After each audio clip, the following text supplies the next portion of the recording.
what we're going to do today is just take a little look at behavioral economics. So I am going to set up some slides, and then what we're going to do is it's going to be a very interactive session. So hopefully you will have an opportunity to learn something. Something about economics that maybe you didn't know already, okay? I've been teaching the first years at Swansea for the past week, and some of the second years at Swansea as well. And one of the questions that we've had in the class, this is more with the second years than it is with the first years, is what is economics, okay? Because at some point, you know, you learn in A level, and I don't know what you guys are studying, but I assume that many of you are studying A level economics. And one of the things you learn in A level is that economics is about scarcity and choice, and about, you know, the allocation of scarce resources when you've got unlimited wants. And undoubtedly, that is, you know, part of economics. But one of my second year students said in the seminar that I did with them on Friday that economics is the study of human behavior. And I think that's a far better definition of what economics is. Like other social sciences, okay, what we're looking at is the way that society works. But the focus in economics is that the way society is an aggregation of individual decisions. Now I've got that somebody's raised a hand, so I'm happy to stop now if there is a question. I've just seen that somebody's raised a hand.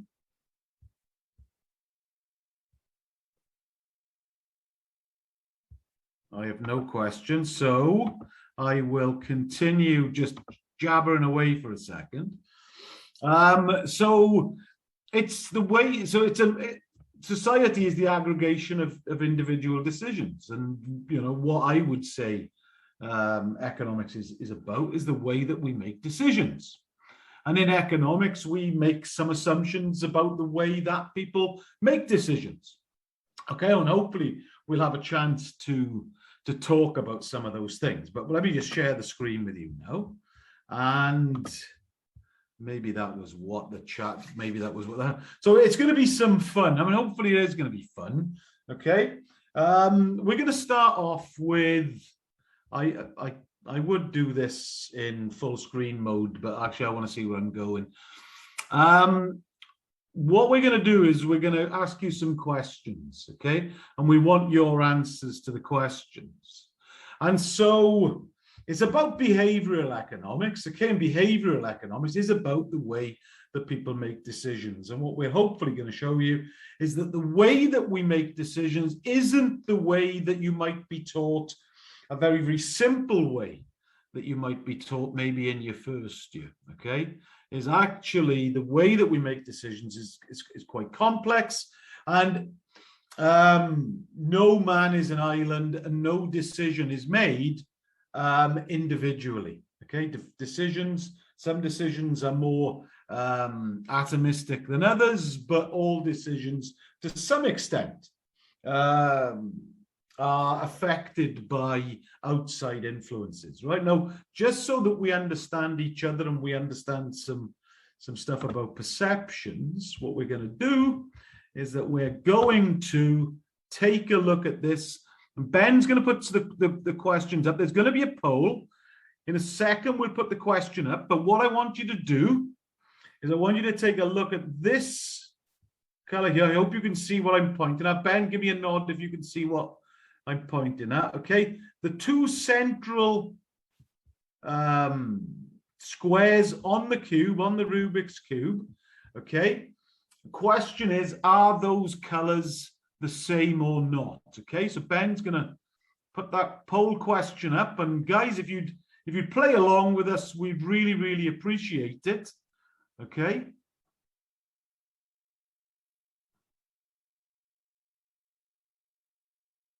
Most of you answering straight away, which is very good. Thank you very, very much for that. Now, I'm intrigued by the people who said no, right? Okay, I should have another poll question up there now. Did you answer no because those two colors look the same? Or did you answer no because you knew the answer was no? Because, of course, the answer is no.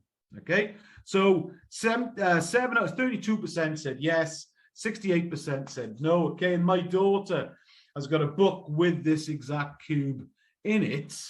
Okay, and the answer is no. The answer is yes, they are the same. What? I'm sorry. That's me now. That's just me. So 68, 7 out of 22. I apologize. The 7 out of 22. Maybe I've seen this before, but we're going to do this. We're going to have a little bit of fun. Okay. I have got here a little visualizer. So now you can all see my visualizer in real time, right? These are my hands in real time. Okay. Nothing there, nothing up my sleeve. And what we're going to do, this is the cube. I printed this out from my set of slides today, okay? So this is the one square, and that's the other one, right? So what I'm going to do in real time is I've now got a pair of scissors, and I'm going to cut. So I've started cutting this out, and what I'm going to do is I'm just going to finish cutting this out. And then what we're going to do is we're going to replace it, okay? So I'll do everything in full view. I'm just going to take that. I'm going to cut that square out. Okay, and then I'm just going to tear that off. Now, notice that when I put it back there, okay, it still looks exactly the same as it did, right? Okay, now when I move this, I'm finding difficulty moving it, but I have it now. I'm going to put it at the top. And when I put it at the top, you can see that this color and this color are absolutely the same, okay? And this is perceptions. Now, when I put it back, okay, now concentrate on these two colors, okay? And then I'm going to put this back in amongst the shadowy side. And as I put it back, now look again, back and forth, and see that once again, they look like they're different colors, even though when it's picked up and placed next to it, you can see that it's exactly the same color. Just the difference in the perspective means that, and this is what is important. Now, this is what behavioral economics is about. Okay, so for those of you who are here and hoping to, have some stuff on basic economics, this is about behavioral economics. And behavioral economics starts from this basic assumption: is we assume that everybody is rational. Okay, we assume that all people are rational. Is that a very sensible assumption to start from? Okay, when we can't even though when I move that to there, we can see it's exactly the same color, our eyes will tell us when I take it back, it just doesn't look the same. Okay, now we've got another example of that. So the next thing we have are these two tables, right? Okay, and I don't know what the question is, so I'm going to find out. Are the tables the same size? I sort of could have guessed that was the question. Okay, so I'll put my camera back on and Ben will start the poll. Are the tables the same size? Okay, so take a look and tell me if the tables are the same size, right? Now, knowing what you've just seen on the previous slide, there's an obvious answer to this. Okay, and you can see that if you look here at the results of this poll, it's exactly opposite the results of the last poll, right? Okay, 68% went for no last time and 32% went for yes, and now that's switched around. And of course, that's learning. So this is behavioral economics, right? I can fool you once, but I can't fool you twice. Are they the same size? They're exactly the same size. Do they look the same size? And, to me, they don't look the same size, okay? And it doesn't matter how many times, and I have here a ruler that I bought in, you can see there, let me just see if I can get you can see the centimeters on the top and centimeters on the bottom as well, right? So no imperial measurements on this ruler. I bought this ruler in a pound shop, okay? And I measured this myself today, okay? So if I measure this distance here from that to there, you can see it's just under. And I don't know if you can, I can't zoom in. I could get a bit closer, perhaps. Let me just see if I could get a bit closer to this. You can see all, oh no. Now you can see all the lecture notes that I've been writing today as well. Let's have a look here. If I can get a little bit closer. Okay, this is real time, so forgive me. So that is just under the 4, okay? So let me just see if I press that. Sometimes that works. Oh, there we are. Okay, you can see that it's just under the 4, just under 4 centimeters. Okay, and if I take the edge of the bigger table, and this really does, I mean, it really still does my head in. This really does my head in. Okay, if you look at that, that is just under the 4 as well. You have to ignore the side piece, of course, because that's the 3D part of it. And you can see that that's exactly the same distance. And if you do the same with the length, you'll find that the length is 8. Okay, and if you guys want to do this, impress your friends, impress your parents. Okay, these slides I'm sure are made available to you. So that's 8 centimeters. And if you look at this side, that is, and you can't see that, but if you look at that side, you will see that that is also, let me just see if I can get that all in shot. That is also, oh gosh, blimey, 8 centimeters. Okay, so perceptions, how we see things, okay, affects the choices that we make, and we've just seen that quite clearly there. Okay, is that both of those things are exactly the same.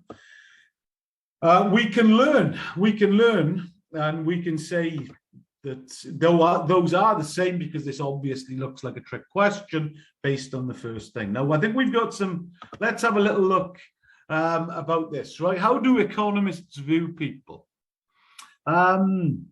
Is there a question for this, Ben? Yeah, there is.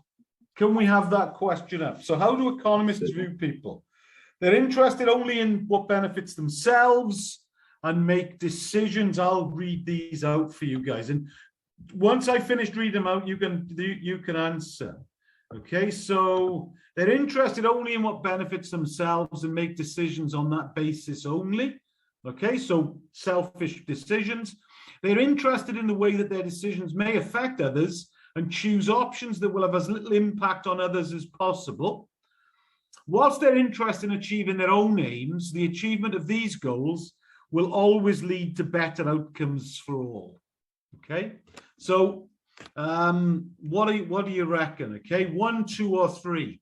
So what is the basic assumption of economics? I mean, you guys, if you're in lower 6th or I'm going to say 12. Is that right? Is that lower 6th? Year 12? If you're in year 12, you've probably just started studying economics. Okay, this might have been the basis of your first class. All right then. So now what are the results? So if you guys can fill out the poll, that would be ideal.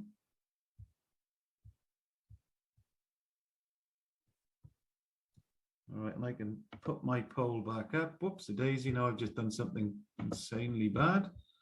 Open, answered. Oh, I messed it up. Have I messed up the questions here, Ben? I can't see anything now. I don't think so. We're still on how to economics view people. Polls just ended as well. I might have stopped a bit too early. We had 18 out of 24. Okay, I can't see the answers now. No problem, I can read them out. So the 39% of people agreed on the third. We had quite close then for third and second. So 33% of people thought it was the first one, and 28 for the second. Okay, so it was 33, 28, 39. Okay, so the answer, of course, is 1. Okay.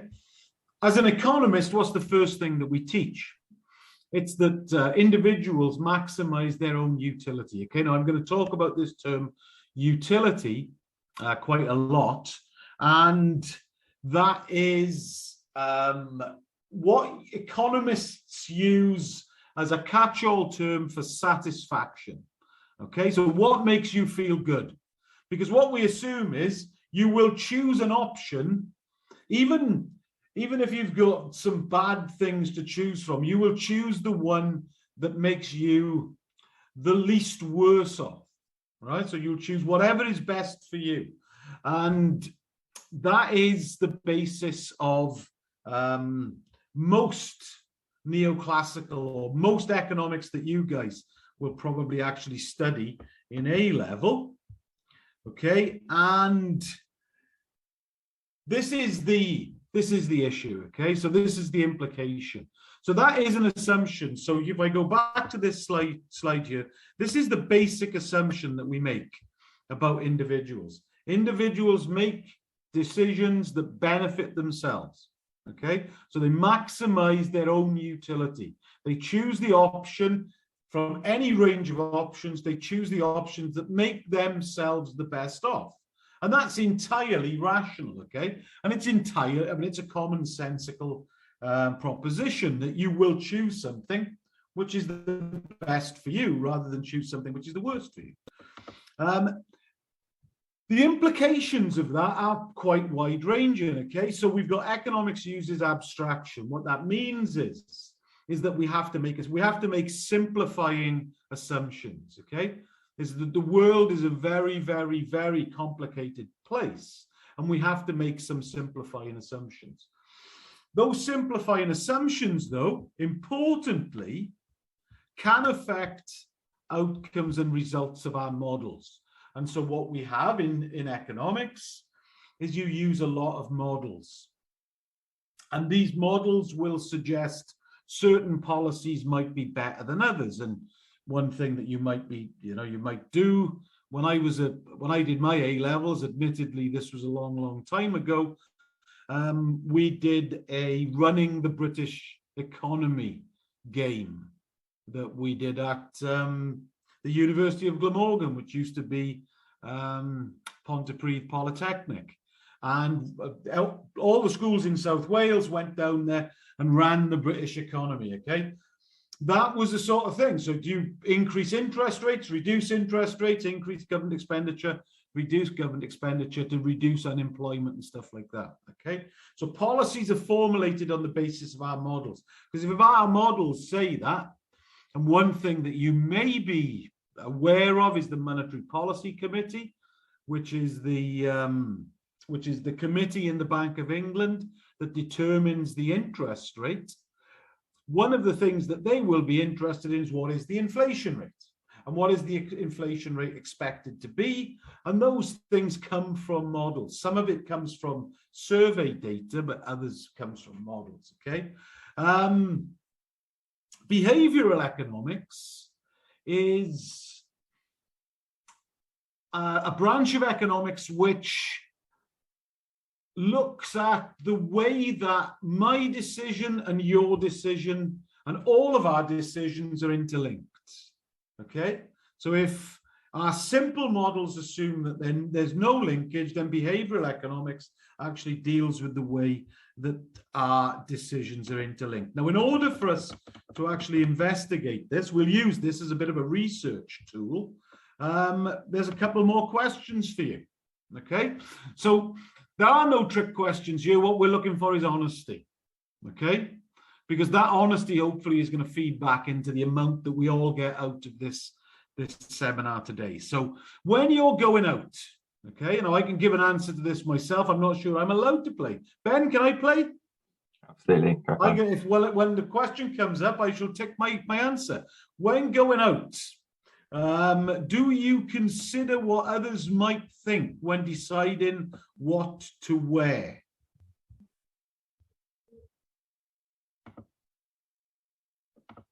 Won't let me play, Ben. There's nowhere for me to play. I shall have to rejoin as a participant rather than as a thing. Right. Okay. Look, that's really, really interesting. Right. Okay. So Wango, do you consider what others might think when deciding what to wear? Right. So there we have. So what is the first thing that we're doing? Right. Okay. We've just said that economists believe that or the what we call a maintained hypothesis or assumption is that people make their decisions on what is best for them. Okay, so we have an indication here that there may be slightly more, the actual decision might be slightly more complex.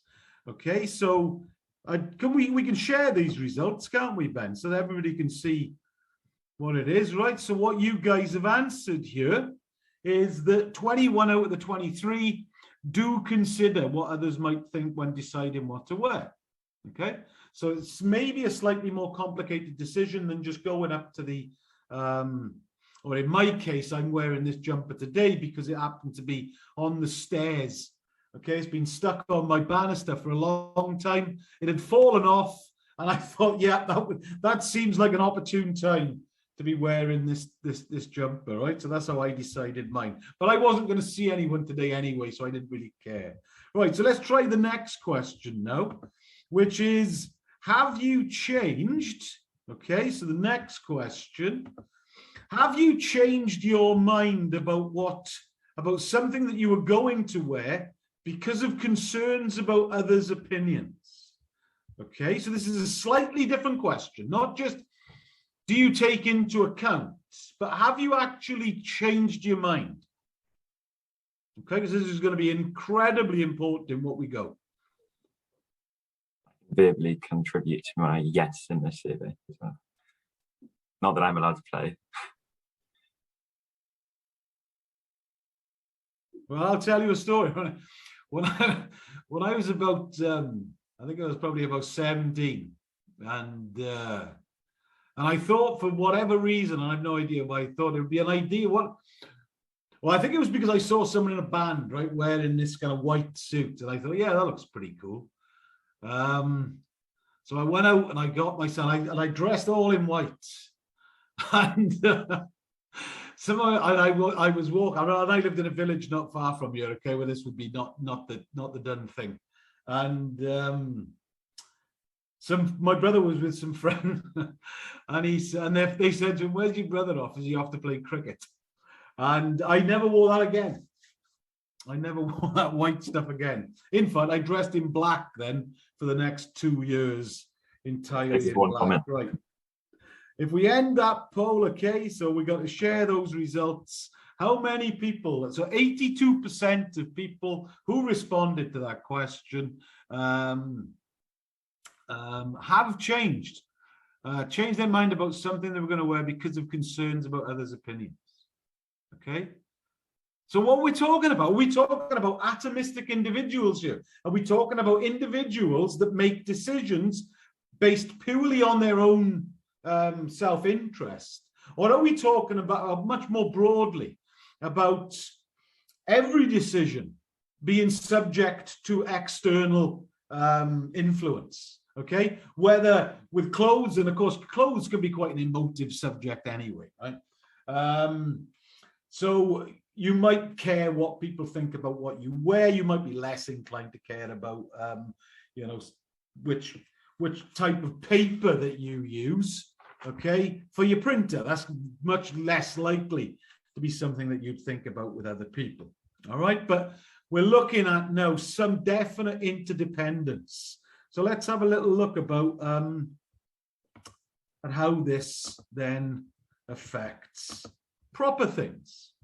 Okay, so I'm looking for, again, so this is a university decision. Now, I know that you guys are kind of young, right? Probably 16, 17-year-olds. All right, but you are considering studying at university. You're probably reasonably serious about studying at university because you're actually here, okay? In economics, we would refer to you guys as a self-selected sample, okay? You're very unlikely to be a random sample of all sixth formers because you have actually chosen to be here. Do we have this question, Ben? We do, yes. Bear with me a So second. you are considering, right? So guys, again, what I'm looking for is I'm looking for something which is an honest answer. Okay, don't tell me that your friends affected the decision if they didn't.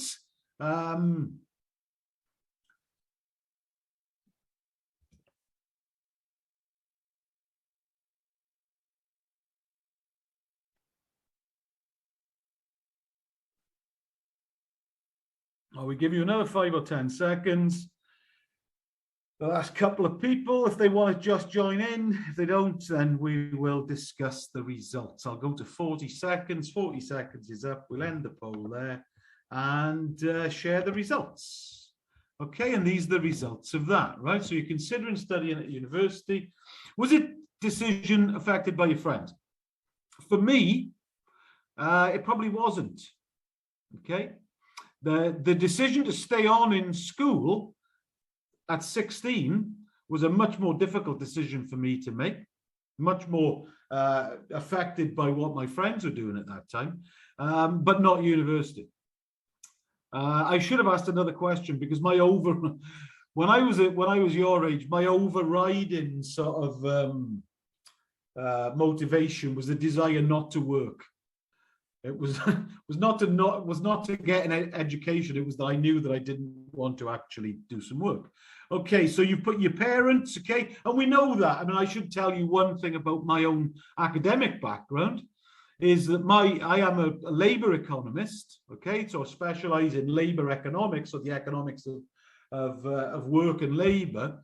But my particular focus within that is human capital theory, which is investment in education. And one of the things that we do know that is quite clear is that parents affect educational decisions, okay?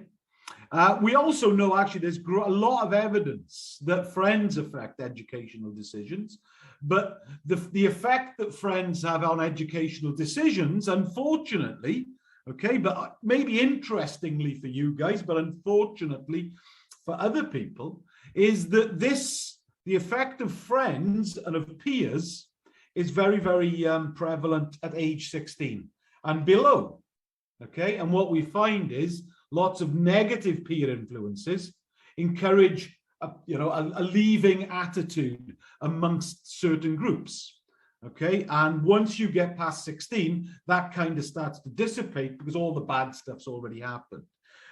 Your decision only. Okay, that's fair enough. You've decided that you want to go to university, and certainly something that was important amongst my group of friends when I was, say, 17 or 18 was that it was just something that you did. Once you got to 18, you just went to university. Now, what we would call that, okay, and again, this is behavioral economics, that is what's called a social norm. Okay, so a social norm is where you are just doing whatever the social norm seems to be. So amongst people at 16, the social norm is that you leave school. So in the environment that I grew up in, every single person, every other boy left school, and I stayed on in school, which left me open to an awful lot of mickey taking, in fairness, okay? But that's a social norm, right? So we've got some evidence here. Your decision only, you're making that decision for yourself. Okay, hopefully in a second. I don't know what the next slide is. We're about to find out. We're going to find, but we have got some evidence that social norms are. Oh yes, this is something that I really enjoy asking. Okay, so when I am confused about something in a lecture or lesson, right? So let's suppose that you're in. I always ask a question. So we're going to keep this one. We're going to take a look at this. So I want honest answers again, right?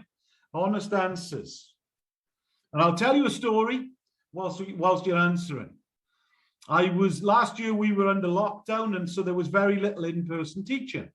But on the one day that I did go in person to teach, and it was probably around about this time last year, at the time I smoked. I no longer do. But at the time I did smoke and I was outside. It was a 2-hour lesson. And so after about 50 minutes, we decided we'd we'd take a break. So I went out and had a cigarette, and a couple of the young boys came out with me and had a cigarette with me, and we were having a little bit of a chat, and they asked me a couple of questions about some of the topics that we'd covered in the first hour. And I said, why didn't you ask me these questions when we were inside?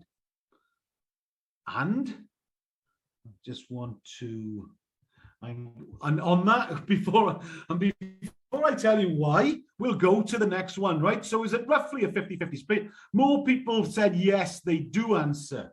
They do ask a question. They always ask a question.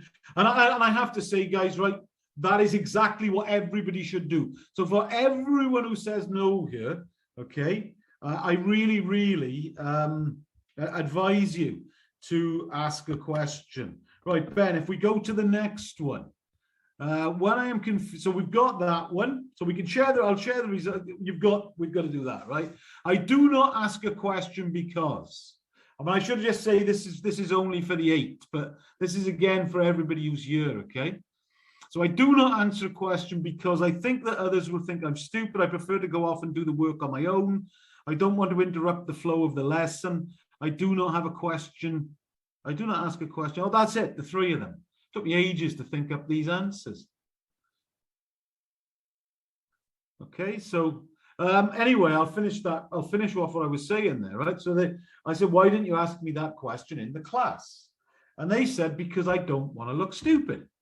Okay, so they actually said, no, it's getting to a reasonably uniform distribution here. Okay, their answer was they didn't want to look stupid. Okay, and this gets us into the first major result of behavioral economics. Okay, they were making oh, well done, Ben, for sharing that. Okay, they were making some basic assumptions there. Now, I've discussed this with all my second years and first years this year, which is this. Is that if you all come to Swansea University, right? So 28 of you, right? 26 of you probably with Ben and myself, at this current news thing, then if you do come to Swansea University, then 1, you will have been accepted at Swansea. 2, you will have achieved the grades that you need to get into Swansea. Okay, and that will make you a relatively homogeneous group of students, right? Similar ability and basically, similar people. You've done it, you've got similar backgrounds academically. Maybe there's some difference across the subjects that you take, but reasonably similar, okay? And similar grades. And so I said to them, why would you think? Because what the assumption that you're basing that on, right? And this is to everybody who's here as well. The assumption that you're basing this on, I think others will think I'm stupid. You are basing that on that everybody else in the class is more intelligent than you are. Okay, that is the assumption you're making. Now, if you come to Swansea University, you know that cannot possibly be the case because everybody's got a similar academic background to you. So you must all be about roughly the same intelligence, which means that if there's something that you don't understand, the likelihood is, okay, the overwhelming likelihood is that other people are sat there as well and they don't understand it as well. Okay, and this is the first outcome of behavioral economics that we're going to see today. And that is that there are multiple possible equilibria, multiple possible outcomes. Okay, insofar as if you ask that question, then everybody hears the answer to that question. Every single person in the room hears the answer to that question. And if they hear the answer to that question and they were confused about it, they've learned something. If they weren't confused about it, if you were one of those lucky 2 or 3 people who understands it, then it's cost you nothing. But one thing you've got is that you've got confirmation of the fact that you understood it in the first place, okay? Which deepens your understanding. So you have, if you ask the question, you have what I will refer to as a high learning outcome. where everybody learns, okay, the high learning outcome. If you don't ask the question, okay, and in economics we call this a coordination failure. If you don't ask the question, you get the low learning outcome. Because you haven't asked the question and nobody else has been willing to ask the question, then nobody learns. So even the people who understand it, okay, there will still be some residual uncertainty about whether or not they were right. And you get a low learning outcome. And that's a problem in economic models. The problem with behavioral economics is that you get these multiple equilibria. Now, this is supposed to be current in a way. Ben, how long have we got? We're never going to finish all of these questions. No problem. We've got 20 minutes left on the clock, but it's usually say about 12 minutes or 11 minutes and then allow for questions. No problem. Well, I think it's time to get, let me just see what this next question is here. Are you more or less, shall we go on? We'll do these questions quickly and then we'll get on to I want to get on to the current issues, right? Okay, so are you more or less likely to ask it if it involves your friends? Okay, so come on, quick. If you quickly do this, we can find out about why everybody was queuing for petrol last week. Okay, why I'm never going back to work in Swansea because I'm never going to be able to buy petrol again. Okay, so you're more or less likely to ask if the class involves just your friends. Okay, we'll end the poll there. That's pretty cool, isn't it? Yeah. So that's more likely. People are more likely. So let's try the next one then. Are you more or less likely to ask? So you've got about 86% are more likely to do that, right? So now the next question is, are you more or less likely to ask a question if the class involves, hang on, have I done it? Is that me? Is that me? Oh gosh, you blame me. It's the same question, isn't it? It's exactly the same question. Oh, how embarrassing. I hope there's nobody who knows my mother. Blend that one then. that was supposed to say does not involve your friends. Right, okay, we'll take that as given, guys, right, that you won't change your answer to that question. Right, let's go on. Let's go on to the next one. Right, smashing. Right, petrol. Okay. Well, one of the things you learn about in economics, and one of the things you learn a lot about in A-level economics, okay, is demand and supply. Demand and supply, when I did A-level economics, was about, I don't know, half the course. Different versions of demand curves and supply curves, okay, quotas and all sorts of stuff. I'll just change that to supply as we're watching now and not suppy. So prior to the petrol crisis, okay, there was no crisis, all right? So, and this is going to be, guys, I'm going to need you in the chat here to do a little bit of chat. Right, there appeared to be a correspondence between demand and supply. Now, what we mean there is that individual demands prior to the petrol crisis, the petrol crisis prior to this one, you have to go back to the time when the tanker drivers were actually on strike. Okay, so they weren't working. Here, what we've got is a perceived lack of supply. Right, but there appeared to be a correspondence between demand and supply. One Brexit happened, what, God knows how many years ago, four or some years ago, okay? And, we haven't had a lot of the workers for an awful long time. And two, the COVID crisis, which is the only other thing that could take people out of the labour force, we've had mass vaccination, so that's hardly likely to be a factor. But of course, one thing we do know is that it was a factor, is that we went from a history said, don't worry about buying petrol. So what I want you guys to do now is to join in. Okay, you've got access to the chat. All right, and let's see if you're better at doing this than my undergraduate students. Okay, what changed? So what precipitated this crisis? So we're going back, probably only 10 days ago. In fact, I went to a leaving do in Swansea on Thursday night. I bought £20 worth of petrol because it was in a very expensive petrol station, but I needed to get back and forth to Swansea. So I thought I'll just get £20 worth. The following morning, I had to queue for about half an hour to get petrol. Okay, so what happened? What happened on that Thursday night, essentially? Does anyone know?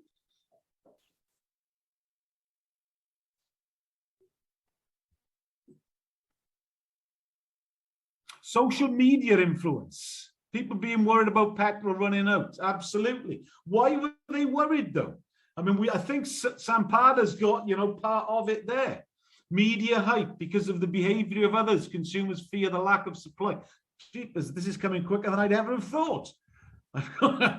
Because of the behavior, consumers fear the lack of supply. Yes, there was a crisis, lack of info, news announcement. We currently sat hearing through the media that fuel stations are running out, peer pressure, worried that supply of petrol would not meet their demands. A government leak. I haven't heard about a government leak, but if that, but you can put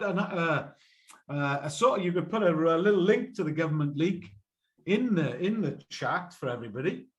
Right, okay, look, when essentially what you've all said there is correct, okay? There was information. What do we base decisions on? I'm going to come to Karam in a second because there's one word in there that we're going to use, okay? There was, up until a week last Thursday or 10 days ago, there was no petrol crisis. What happened? People were told that there could be a petrol crisis. There could be a crisis at the pumps because there was a lack of drivers. There was no crisis. Up until that point, you had exactly the same number of drivers. Okay, and you'd had the same number of drivers for the 2 or 3 months prior to that where there had been no crisis. So what happened? Well, you're right, okay, and the word that we're going to look at here is worried. What caused it to change? Information, media, okay? And this brings us then back to basic economics and behavioral economics. Why do we want petrol? We demand petrol because it's a derived demand. We don't demand it so that we can just hold loads of petrol. We demand petrol because it allows us to use our cars. It allows us to travel. It allows us, it makes our life a little easier. So when people thought there was going to be a shortage, certain people decided that the option value, okay, there are two reasons. You might need a car because, like me, I need to drive to Swansea, but you might need a car because at some point in the future you might need to go to the shops, or you might need to go to the hospital, you might need to do something. That's what's called an option value, okay? Now, what happened was that people were worried. Now, if we think about, so Karam used that term worry, okay? And we can, I talked to you about utility. Okay, cheers, Emma, thanks very much. I talked about utility earlier and utility being satisfaction. Well, what happened was that the utility value of petrol at that point for certain sectors of society increased, okay?